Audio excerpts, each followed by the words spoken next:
Thank you, and I would like to thank the organizers for inviting me. So I will give you an update on gene and cell therapy of glioblastoma. First, a brief overview over my talk. So I will first introduce you to glioblastoma, and then talk about the therapeutic strategies, and specifically about mostly about the different viral vectors which I use. And also give an update about stem cells and glioblastoma treatment, and then finally some future directions. So human glioblastoma is actually the most malignant and most frequent primary brain tumor, with an incidence of 2 to 3 new cases per 100,000 population per year. It preferentially affects adults between 45 and 70 years of age, and it develops either by malignant transformation from lower grade tumors or arises de novo.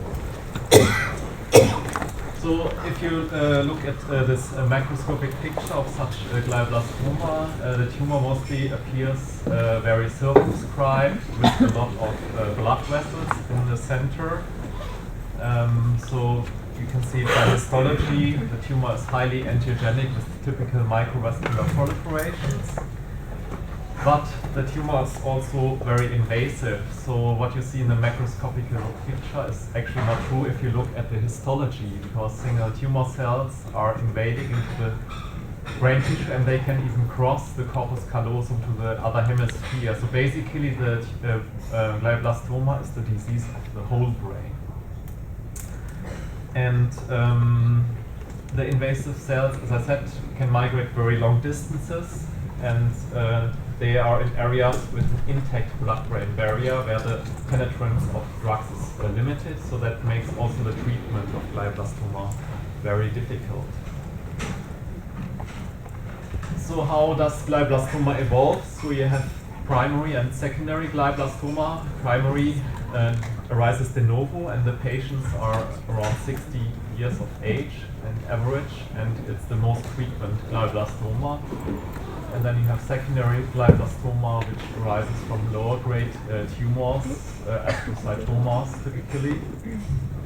And if you look at the mutational profile, it's also completely different. Recently, in the lower grade astrocytoma, IDH1 and IDH2 mutations have been discovered, and these are really early mutations. You find them in all tumor cells of a single patient, and that makes it these mutations actually a good target for the vaccination strategy, and this is also underway. So in addition, these tumors accumulate p53 mutations, and in the end they get additional mutations when they develop to a secondary glioblastoma. In contrast, the primary glioblastoma often has EGFR amplification and P10 mutations, so the mutational profile is quite different. Due to the advance of the new sequencing techniques, the mutational landscape of glioblastoma has been completely defined, and this is a recent paper by the TCGA, which was published in Cell in 2013. And this is a summary of their paper, basically showing that there are mutations in many different genes, but they can be summarized into 3 different pathways. One is the receptor tyrosine kinase pathway, which activates mostly AKT and MAP kinase pathway downstream. Then we have the P53 pathway and the RB1 pathway. And all these 3 pathways are mutated in most of the patients. You can see here the percentages, but in each individual patient, different molecules are mutated, which you can then assume that makes targeted therapy very difficult. And I would like to add another level of complexity. So the single cell sequencing is now a very new technique, and this year a paper was published in Science by Patel et al. So they took patient biopsies, and they made a single cell suspension, and then they sequenced these single tumor cells and also the whole tumor mass. And here you can see some of the data presented. Basically, these are all like single cells, and here different patients. You can see that the chromosomal operations, like chromosome 7 gain and 10 loss. They are all present in all the different clones, but then if you look at the other chromosomal operations, there's a huge variety on the single cell level. And they did also cluster analysis. Here you can see different tumors by the color code, represented by the color codes. And you can see that basically the tumors seem to cluster together, but they have also outliers where tumor cells from one particular tumor clusters with tumor cells from another tumor. And that also shows the really the high heterogeneity in the tumor. And if you look at the receptor tyrosine kinases and other oncogenic receptors, these are also single cells. You can see that there's also expression or mutations in the mutations differ from cell to cell basically. So yeah, to summarize why I showed these slides, I think it's really important because it shows that due to clonal diversity, it's highly likely that there is not a single target, which makes really targeted therapy very difficult. And a combination of several drugs is difficult due to side effects upon systemic administration, because also in glioblastoma therapy, drugs are administered systemically, and the blood-brain barrier prevents the penetrance of the drugs. And if we look at the clinical trials, which are currently underway, most are designed for systemic administration, and we know that a combination of 2 or 3 drugs has not been successful yet. And I think that opens up a door for gene therapy, because gene therapy is not a highly targeted therapy against one specific molecule, it's a more general approach. And I would like to show you the different parts of gene therapy of brain tumors I would like to present to you today.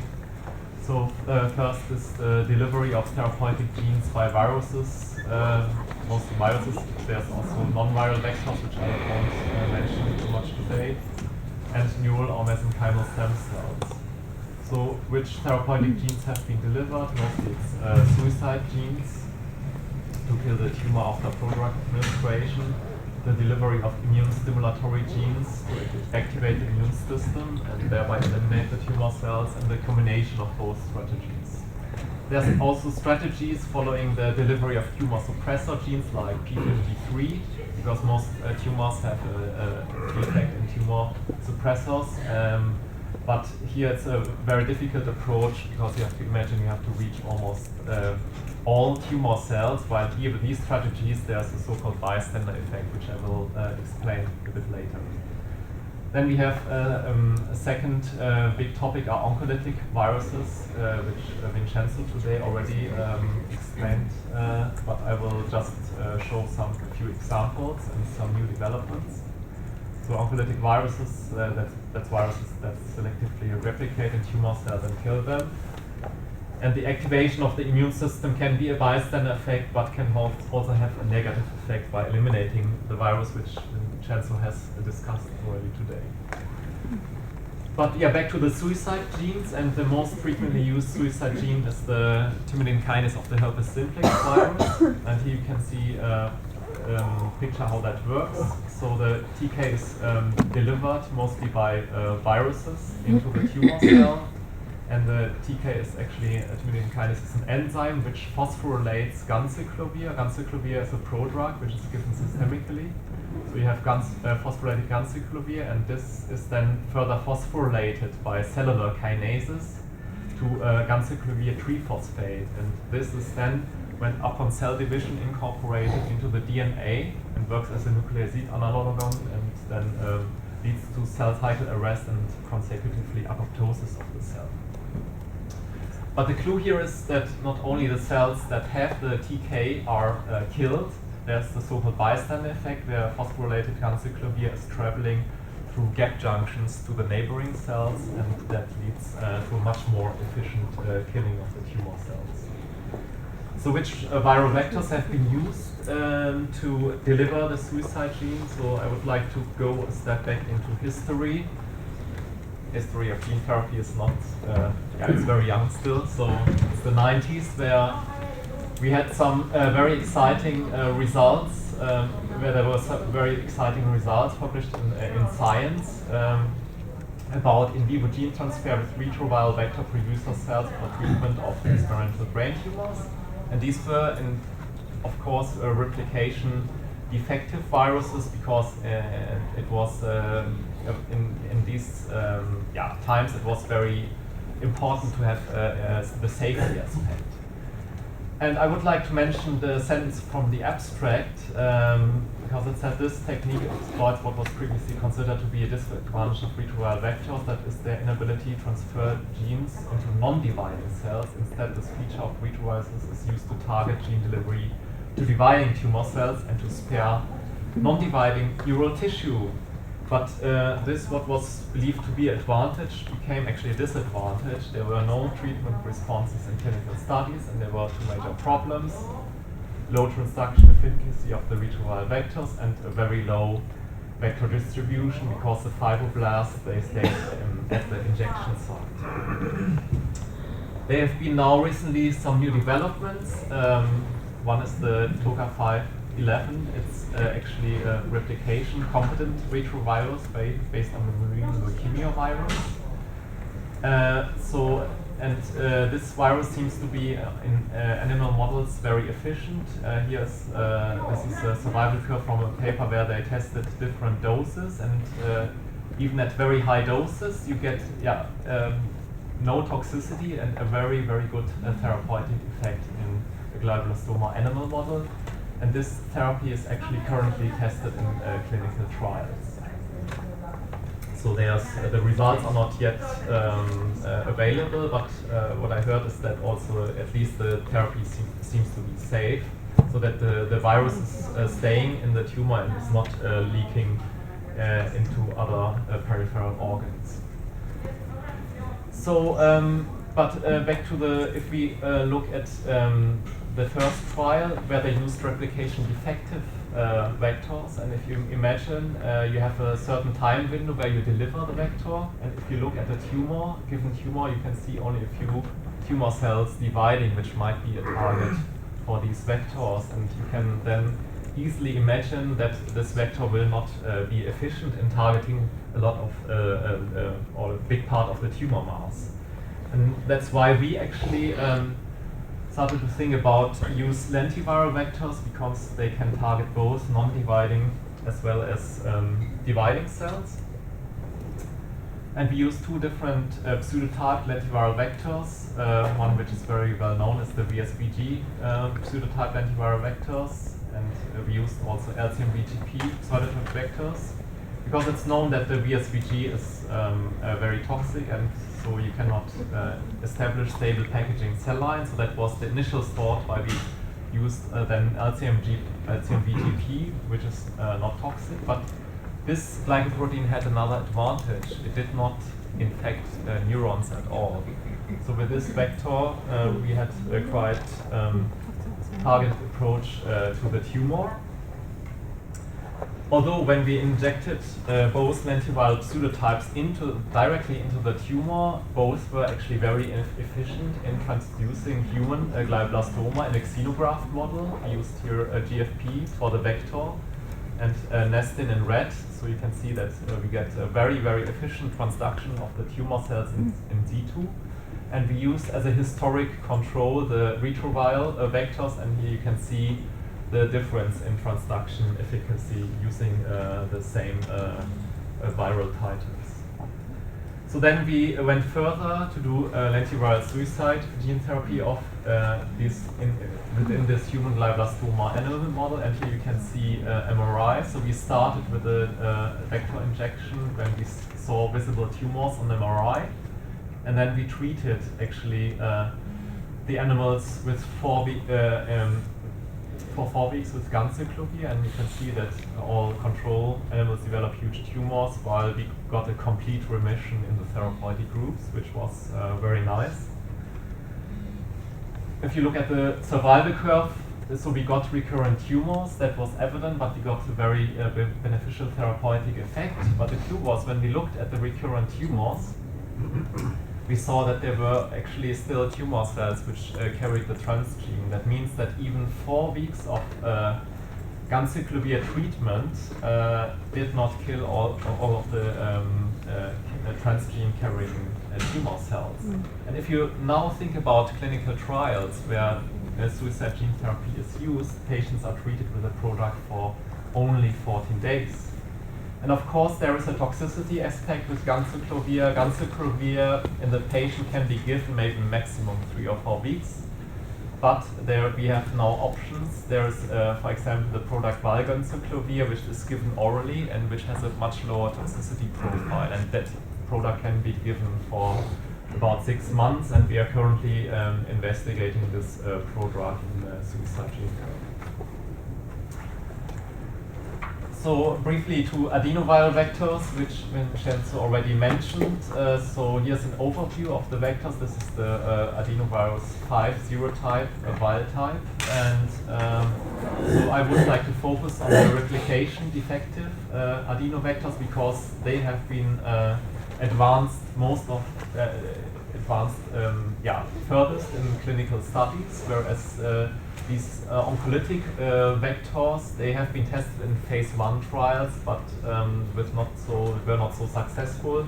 So they did not proceed with these oncolytic viral vectors. And so I will just mention the clinical studies with the replication defective adenoviral vectors, and they were expressing actually also the thymidine kinase of HSV, so it was a suicide gene therapy approach. And the initial gene therapy approach was in 2000. I think it came also from the Finnish group around Seppo Hrvoje. And so here they compared actually the retroviral packaging cell line, which I mentioned before, and with adenoviral vectors in patients. And you can clearly see that the adenoviral vector had a significant benefit on survival. So that was a very small study, and that's why the investigators decided to go on in a little bit bigger randomized and controlled trial with adenoviral vectors delivering HSV-tk. And if you look here at the GBM patients, you can see also here that there was a survival benefit when compared to the control group. That was published in 2000 here, and then because of these good results, the investigators went further into an open-label randomized phase 3 trial, which was the first big phase 3 trial for gene therapy in glioblastoma. And so there are 2 different survival curves. The upper one shows the estimates of time to death or re-intervention. So here was a significant difference in survival, but if you look at the overall survival, there was no significant difference. So that was a bit disappointing still. There is a chance that it's a subgroup of patients which might have a benefit, but so it doesn't seem that promising to go on. However, there was recently another group started trials with a similar strategy. It was actually from Antonio Tjorkov's lab. And what they did, they combined the Prodrug treatment actually with radiotherapy. And it has been previously shown in animal models that if you combine the radiation therapy with the delivery of the Prodrug, you can stimulate actually an immune response. And that motivated the investigators to proceed with a phase 1 trial. So here they don't have any control group, but what they saw in this trial that there was a subgroup of patients which had kind of long-term survival, and then they went on with a phase 2 trial. And this was presented this year at the ESGCT meeting, and I have just a sentence from the abstract where they actually saw that this therapy might be beneficial and that there was a statistically significant difference in survival. So that, of course, it seems to be very nice and promising results to go on with this strategy. The stimulation of the immune system, we have heard today a lot about it, that it might be really beneficial and it might be also really important. So, and there are strategies underway where suicide gene therapy is combined with, for example, immunogene therapy. just a brief overview how that could work. So there's so you could co-deliver with a suicide gene immune stimulatory genes, and here are some approaches mostly tested in animal models where the genes were delivered by adenoviral vectors.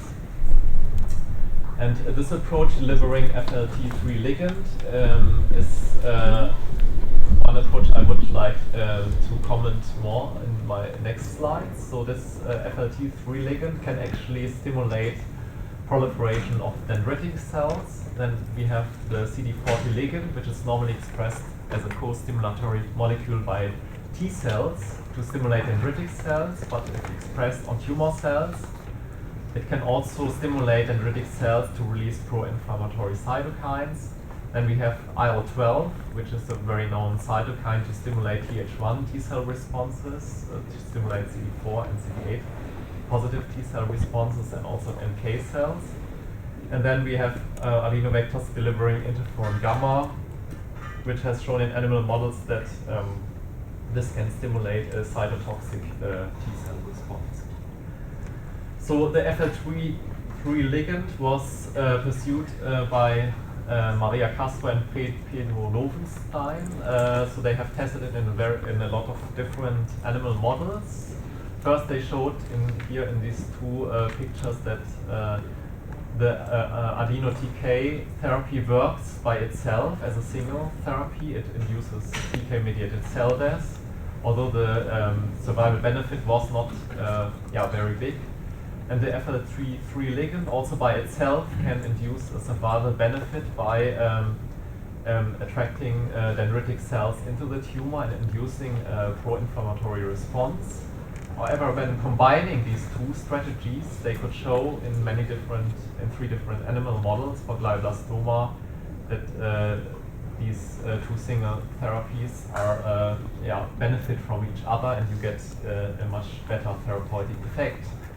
So, and this strategy is currently investigated in a phase 1 study, so they are recruiting currently patients for this. What they also did, they extended this therapy to include dendritic cell vaccination. We also know that this is a big topic in immunotherapy. And what they showed that on top of the adeno FLT3 ligand TK gene therapy, when you put on top dendritic cell vaccination, you can even improve the outcome of the animals. And the key issue is here also that all three therapeutic arms are in a way not very toxic, and that's why you can combine so many different therapies. And this might be actually a strategy which might be in the end quite promising. Then a few words to oncolytic vectors. So I would just highlight some new developments. One is from Dorothy von Leer's lab in Innsbruck about the oncolytic VSV vector, which is a very potent oncolytic vector, but the problem is that it's also neurotoxic. So you don't want to give a highly neurotoxic vector into the brain of patients, and what they did, they actually pseudotyped this oncolytic vector with the glycoprotein of the LCMV, which I introduced before in the lentiviral vector session. And this glycoprotein has a different tropism, so it does not cannot promote infection of neural cells, and that is here the key, because if we here look at injection of the wild-type virus and the pseudotyped virus. The wild-type virus, as expected, leads to death of the animals due to neurotoxicity, but when you put in the glycoprotein of the lymphocytic choriomeningitis virus, all animals survive. So you can completely aggregate neurotoxicity, and you retain the oncolytic potency of the virus. They tested the virus here in different glioblastoma animal models. And you can see in all animal models tested, they can this had a huge survival benefit for the animals. Another important aspect of the therapy is that this new pseudotyped virus can actually escape innate and adaptive humoral immunity. don't want to go here much into detail, but basically they show that the VSV delta M51, which is the oncolytic virus, which was previously used for gene therapy of glioblastoma, it's a bit attenuated. This one is actually detected by the immune system via the GP pseudotyped virus can escape actually the immune system, which is also very important. Another very exciting new development is oncolytic virus based on the poliovirus actually, and this was a development by Matthias Grohmeyer from Duke University. And so the attenuated poliovirus actually uses CD155 as a receptor, and then by infection leads to the oncolytic viral cycle. But they've discovered actually that it's the effect of this virus is not based on only on the oncolysis, but also on the activation of the immune system. Because the virus can basically also infect dendritic cells and macrophages, and it doesn't somehow lead to the death of the inflammatory cells, but somehow to the immune activation. But how this antiviral and anti-tumor response in the end come together to result in an effective anti-tumor response is yet not very clear. But they are currently testing this poliovirus in a phase 1 clinical trial, and they have gotten really some very nice responses in patients. So this seems to be up to date the most promising approach for glioblastoma. Then just briefly some words about stem cells, which are used as delivery vehicles. The hallmark paper came in 2000, where Karen Aboudi showed that neural stem cells basically are migrating towards glioblastoma tumors. The neural stem cells here are in red and blue, and they can actually track even infiltrating tumor cells. So these neural stem cells could be a very good delivery vehicle to deliver therapeutic molecules to glioblastoma. And Karen Aboudi is actually pursuing this strategy currently in a phase 1 study, where she is using also a suicide gene called cytosine deaminase, and so this would then rely only on the bystander effect, that the bystander effect from neural stem cells to the tumor cells would kill the tumor. And this is to date the only clinical trial for stem cells for glioblastoma. How this works, just briefly, is the neural stem cells are attracted by tumor cells which secrete SDF1 and other molecules like VEGF, EGF, and the neural stem cells express the corresponding receptors. And there is a gradient, and by this gradient the stem cells are attracted. We have done similar work on mesenchymal stem cells, showing the same, that they basically can infiltrate. Here the stem cells in green can infiltrate the tumors in red. And this is quite similar pictures to neural stem cells, which we used here as a control, and here positive control as negative control fibroblasts, which stay really at the injection site and do not infiltrate the tumors. We showed some really nice effect also using TK as a suicide gene therapy. So this is just relying on the bystander effect, but the key was here in this therapy that we also saw an immunological bystander effect, where T cells and macrophages as well as NK cells contributed to the bystander effect of suicide gene therapy. We did also some PET studies, because our aim was to detect the stem cells non-invasively by PET imaging, and you can actually use a specific tracer for thymidine kinase, which is called 18F-FHBG. And you can see here where we injected the stem cells, you can specifically visualize the stem cells in situ. This is a tracer for tumor detection. And this is actually the control tumors which didn't have stem cells. So this is a very nice system, which is, I think, should be used also in future clinical trials for suicide gene therapy, because in a way you can non-invasively see how efficient your transgene is expressed actually in the tumor, and that you can afterwards correlate to therapeutic outcomes. So this is a very nice tool. So this is just an overview over the stem cells approaches currently used in experimental models. As I said, not so many have entered clinical trials, so mostly people are pursuing overexpress immune stimulatory genes or suicide genes. Another way of delivery is a very elegant method. If it really works in the clinic, has to be proven. It's actually the intranasal delivery. So you just basically have a nasal spray for like mesenchymal stem cells, and they would home to the tumor tissue. That was last year shown in a study published in Molecular Therapy of Marek Lesniak's group, and they showed that when you irradiate tumors, you get even a better homing of the stem cells, which they also verified by MRI, where they labeled the stem cells with iron target. So yeah, finally I would like to give you some future directions. So what I think, from my perspective, is very important is the delivery of viral vectors.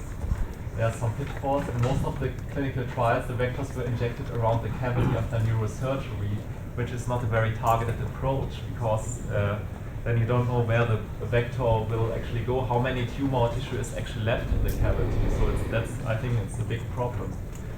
Of course, an option is the delivery of vectors in the solid tumor tissue, for example, into recurrent tumors, which I think would be a better approach. And catheters for convection-enhanced delivery into solid tumor tissues have been developed or are currently under development in Bankiewicz and Vogelbaum labs, and these are quite exciting developments. And as I mentioned earlier, the Prodrug treatment in suicide gene therapy is a problem because in most studies the patients have been treated for 14 days with Prodrugs, and we have actually shown in experimental models that tumor cells carrying suicide genes are still left even after 4 weeks of Prodrug treatment. So you miss a lot of treatment effects if you just treat for 2 weeks. And as I also mentioned, there's products with a much lower toxicity profile, such as valganciclovir, which could be used for prolonged periods. And yeah, in the end, I would like to finalize with this picture. I think there's the immune activations. I would like to highlight that it's very important. And with gene therapy and combination of other therapies, we can really address many different stages of the cancer immunity cycle. For example, with the suicide gene therapy, release of cancer cell antigens, with the dendritic cell vaccine, stimulation of the peripheral immune response, and that expression of immune stimulatory genes on site to activate cytotoxic T cells, for example. And then I would like to thank you for your attention.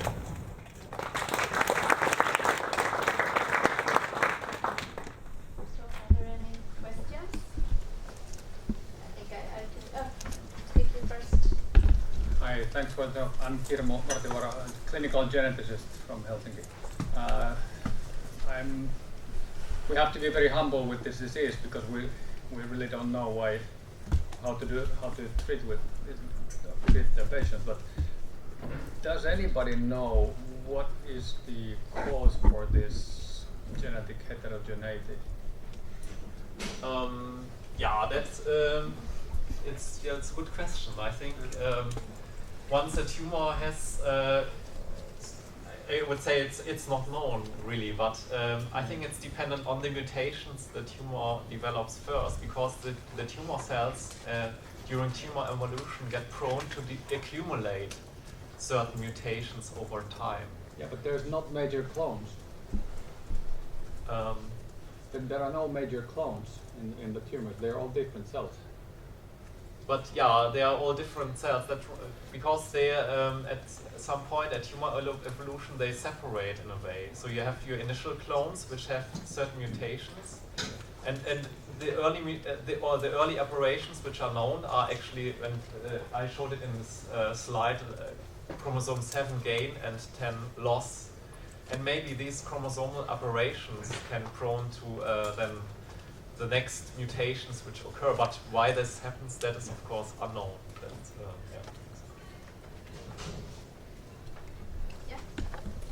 You mentioned the challenges of using thymidine kinase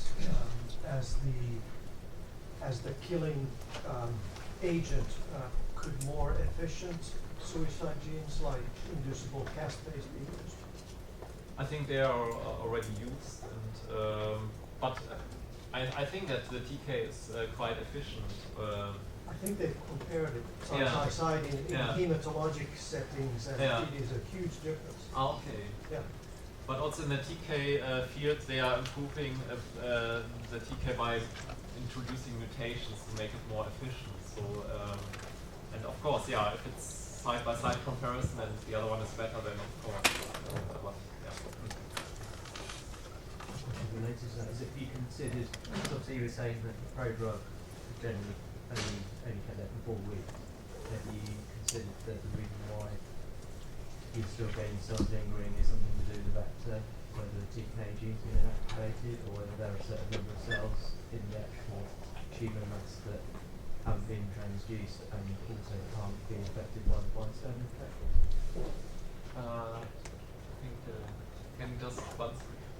Okay, so have you considered that the reason why you're essentially getting cells in there that are still viable? But Yeah, right. less The TK? cells that survive. Yeah, so could there be alternative explanations so the TK gene is not functional for whatever reason? Exactly or, that. Or the bystander effect is just not happening in certain untransduced cells? And if that's possible, can you just is there a certain percentage of cells that you're never going to kill with TK? And is that a problem for the approach? That is a good question, and yeah, we are addressing that actually right now. But what we have seen is when we give, for example, the Prodrug for prolonged periods, or give valganciclovir, we can see a better effect. But of course, what we also want to do, we want to isolate the cells which survive, for example, after 4 weeks of Prodrug treatment, and then see if they still can be killed in vitro. So that's our next approach. But it's not really known if it still works. But yeah, due to our data, I would say it still works because we give it for prolonged periods and we get a better therapeutic effect, and that means that it's still active. But that's also, I would highlight, it's a very big advantage of the Lentiviral vectors because we have a stable integration in the genome, and so the transgene will be expressed unlimited. So that's a big advantage in this case. What's the percentage of cancer stem cells in glioblastoma comparing to other solid tumors? Yeah, first of all, so how would you define cancer stem cells? That's a big debate, cancer stem cells, and it's very difficult. There's no single marker how to define cancer stem cells. That's the first problem. So there have been, like CD133 has been already discarded. So nobody really knows how to really define these stem cells, but it's known that there are cells in glioblastoma which are stem-like. And this is, I would say, this is quite a huge population of cells. So it's not a very low, like a minor, like 1 or 2%, it's much more actually. But if you have really this small subpopulation of cells, this was the initial cancer stem cell hypothesis. You have a very small subpopulation of cells, and only these are the cancer stem cells. I don't believe in that anymore. And also, if you look at the results of the tumor heterogeneity on a single cell level, that tells me that there is many clones in the tumor which are potent probably and can give rise to tumors. Okay. I will have a final question. We have a little bit of time since Alexandra Dickey's cancelled her speech later today. So I was intrigued by your FLAT3 ligand approach. I mean, since I am a CD40 ligand person, as you soon will see, I of course wonder, have you been thinking about combining a DC activator with FLAT3 ligand? Because I mean, you will get this proliferation of immature DCs, but to give them the final Actually, push. this was not my data, it was from Maria Castro and Pedro Lopenstein labs. Sorry. No, so I just, because I thought this was the only combination which is now in clinical trials, that's why I highlighted. Yeah, and they have worked for like 10 or 15 years on that approach. Yeah. But it's an interesting approach. definitely. Yeah, to me it was also interesting because dendritic cells would not be the first population I would like target for glioblastoma to attract the tumor, because I would more envision that dendritic cells are stimulated peripherally, and then you get the influx of like NK cell or T cells into the tumor, but not. But they can go back to the lymph nodes. Yeah, right. Yeah. Yeah. It's